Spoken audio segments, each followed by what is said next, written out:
ప్రజా జీవితంలో సుదీర్ఘమైన ఇది ఉన్న వాళ్ళని ఒక కామెడీగా క్రియేట్ చేయడం లేకపోతే ఎవరినో తీసుకొచ్చి ఒక భయంకరమైన రూపం ఇది చేసి చూశారు కదా మీరు. ఇది ఏ రకమైన ఇది అసలు ఈ వివాదం మీ అబ్జర్వేషన్ ఏంటి? అట్లాగే ఇప్పుడు ఆ గొలికపూడి శ్రీనివాసరావు గారికి ఈయనకి జరిగిన వివాదం ఇది కూడా కొంత ఎంబరాసింగ్ ఇదే. ఎంతైనా సరే ఆయన కేసు పెడితే పెట్టాడు, డీజీపీ గారు ఆయన దగ్గర పిటిషన్ తీసిన, పోలీస్ స్టేషన్లో ఇవ్వాల్సిన పిటిషన్, అది కూడా హైదరాబాద్లో ఇవ్వాల్సిన పిటిషన్ ని అంతే కదా, అక్కడికి వెళ్ళి ఇచ్చాడు, ఆయన ఏమో తీసుకున్నారు. సరే అది వాళ్ళు ఇది అనుకోండి, మీ ఒపీనియన్. ఇప్పుడు రామ్ గోపాల్ వర్మకు సంబంధించి మీరు అన్నది కరెక్టే. ఒకప్పుడు శివ సినిమా అదేవిధంగా క్షణ చూసినప్పుడు ఆయన పెద్ద డైరెక్టర్గా పేరు వచ్చింది. ఇప్పుడు ఎవరు అంతగా ఇది ఇవ్వడంలే, అతను ఈ మధ్యలో ఆ సినిమాలు కూడా ఏవి పోవడంలే. కానీ నేనేదేమంటే సినిమాలనే కాదు, ఇప్పుడు సినిమాల కంటే ఎక్కువగా మన టీవీస్లో కానీ లేదంటే సోషల్ మీడియాలో కానీ, సోషల్ మీడియాలో మరీ ఎక్కువ, అది పొలిటికల్ లీడర్స్ని కానీ ఎవరినైనా సరే సిటిజన్స్ని వాళ్ళని విమర్శించే తప్పు లేదు, విభేదించు తప్పు లేదు. కానీ వాళ్ళని కించపరిచే పద్ధతుల్లో, అగౌరవపరిచే పద్ధతుల్లో దాన్ని పోస్టింగ్లు పెట్టడం ఇవన్నీ అది ఎవరికి రైట్ లేదు. నేను ఇప్పుడు ఈ రోజుది సోషల్ మీడియాలో చూసి చెప్తా, అది వైఎస్ఆర్ కాంగ్రెస్ పార్టీ వాళ్ళు కూడా చెప్తాను. అతను మచిలీపట్నం ఎమ్మెల్యే పేరుని నాని అంగన్వాడీ వాళ్ళ దగ్గర పోయి ఉప్మా తిన్నాడు. అవును, వాళ్ళ మధ్యలో కూర్చొని తిన్నాడు. అతనే నిజంగా అంటే పాపం వీళ్ళే ఎమ్మెల్యే ఇంటికి పోతా అంటే ఎమ్మెల్యేనే వాళ్ళ దగ్గర పోయి తిన్నాడు. దాని కింద ఒకరేమో కామెంట్ మంచిగా పెట్టారు, నువ్వు ఉప్మా తినడం కాదు సీఎం దగ్గర తీసుకుని పోయి పరిష్కారం చేయని. అది బాగుంది.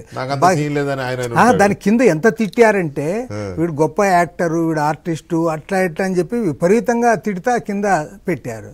కాబట్టి ఏమంటే ఇప్పుడు ఎవరైనా సరే, ఇప్పుడు నరేంద్ర మోడీ ఉన్నాడు, ఆయన ప్రైమ్ మినిస్టర్గా మనం ఆయన చేసే విధానాలతో వ్యతిరేకించడం తప్పులేదు. కానీ ఆయన్ని కించపరిచేటట్టు మనం మాట్లాడితే అది మన గౌరవాన్ని పెంచదు, అది సరైనది కాదు. అది చంద్రబాబు నాయుడు గారు పైగా ఒక సుదీర్ఘ రాజకీయ అనుభవం ఉన్న వ్యక్తి, 40 ఏళ్లు ప్రతిపక్ష నాయకుడిగా పోయి అంతేకాకుండా ముఖ్యమంత్రిగా పనిచేసిన వ్యక్తిని కించపరుస్తాం, మేము సినిమాలు తీస్తాం, అది చేస్తామంటే అది సరైనది కాదు.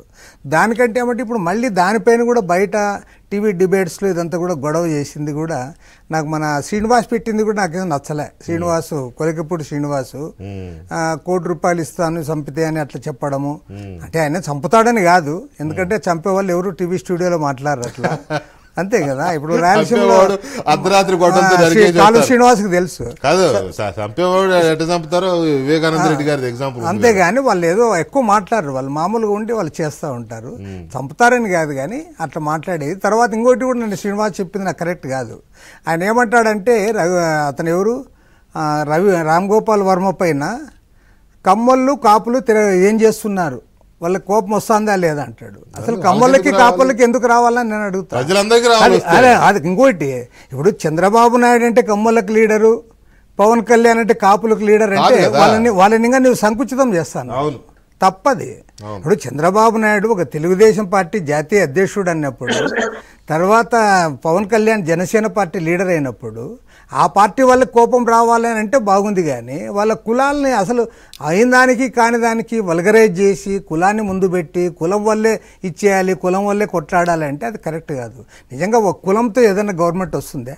ఏదైనా రాదు కదా. ఇన్నేళ్ళు ఆయన ముఖ్యమంత్రిగా ఉన్నాడంటే అన్ని కులాల వాళ్ళు ఆయన ఆదరించారు కాబట్టి అయ్యారు. ఇప్పుడు జగన్మోహన్ రెడ్డి రెడ్డి కాబట్టి రెడ్లే అని అంటే కరెక్ట్ కాదు కదా. కాబట్టి ఏమంటే ఒక కులం మీద ఆధారపడదు, ఒక కులం మీద ఆధారపడితే అది గెలవదు కూడా. ఆ ప్రజలు మిగతా కులాల వాళ్ళు ఎందుకు ఆదరిస్తారు? కాబట్టి ఏమంటే అట్లా మాట్లాడి ఉండడం కూడా మంచిది కాదు. కానీ రామ్ గోపాల్ వర్మకి ఎంత చెప్పినా అతనికేమి అతను మాట్లాడని ఎవరు అనుకోరు, ఎందుకంటే అంతే అతను ఆ టైప్ అయిపోయాడు. కాబట్టి ఏమంటే ఇంకా ప్రజలే ఇట్లా వాటిని అసహించుకోవాలి, ప్రజలు బహిష్కరించాలి, ప్రజలే ఇచ్చేయాలి. ఏదేమైనా సరే కోర్టు తీర్పు ఇవ్వాలి వస్తుందని చెప్తా అన్నారు కాబట్టి కోర్టు తీర్పు ఏదొచ్చినా దాన్ని అందరూ కూడా మనం అబాయిడ్ అయ్యి ఉండాల్సిందే. దాన్ని ఎవరు కాదనేది లేదు. అలా కోర్టు తీర్పు ఇచ్చింది కదా అని వెళ్ళి సినిమా చూడమని కాదు, అంతే కదా. రిలీజ్ చేసుకోవచ్చు, చూడరు కూడా, ఇష్టమైతే చూడండి, లేకపోతే లేదు. అది పబ్లిక్ ఆ మేరకు వాళ్ళకి ఆ చైతన్యం ఉంది, దాన్ని అన్ని దేన్నిగా గుర్తిస్తారు కూడా. అవును. అయితే విక్రమ్ గారు, మీరు వచ్చే ముందు మేము ఎమ్మెల్యేలు, ఎంపీలు, వైసీపీ సింకింగ్ షిప్ అని చర్చిస్తున్నాం కదా, మీరు చూసే ఉంటారు డిబేట్ చాలాసేపు దాని మీద. ఇప్పుడే ఇంకో బ్రేకింగ్ కూడా వచ్చింది ఆల్రెడీ. ఈ డిబేట్ నడుస్తున్నప్పుడు ఒక ఎంపీది వచ్చింది, మాగుంట శ్రీనివాసరెడ్డి గారిది. ఆయన టికెట్ లేదని చెప్పారని 180 కోట్లు డిపాజిట్ పెట్టమని కండిషన్ పెట్టడం, ఆయన నాకు వద్దనడం చూసాం. ఇప్పుడే పెనమలూరు ఎమ్మెల్యే పార్థసారథి కూడా